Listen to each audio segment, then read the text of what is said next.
اللہ تم کو ان کے ساتھ نکاح کرنے کے معاملے میں اجازت دیتا ہے،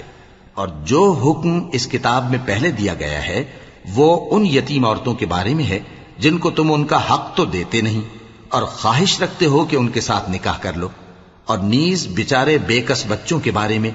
اور یہ بھی حکم دیتا ہے کہ یتیموں کے بارے میں انصاف پر قائم رہو، اور جو بھلائی تم کرو گے تو بے شک اللہ اس کو جانتا ہے۔ اور اگر کسی عورت کو اپنے خاوند کی طرف سے زیادتی یا بے رخی کا اندیشہ ہو تو میاں بیوی پر کچھ گناہ نہیں کہ آپس میں کسی قرارداد پر صلح کر لیں، اور صلح خوب چیز ہے، اور طبیعتیں تو خود غرضی کی طرف مائل ہوتی ہی ہیں، اور اگر تم نیکوکاری اور پرہیزگاری کرو گے تو اللہ تمہارے سب کاموں سے واقف ہے۔ اور تم خواہ کتنا ہی چاہو بیویوں میں ہرگز عدل نہیں کر سکو گے، تو ایسا بھی نہ کرنا کہ ایک ہی کی طرف ڈھل جاؤ اور دوسری کو ایسی حالت میں چھوڑ دو کہ گویا ادھر میں لٹک رہی ہے۔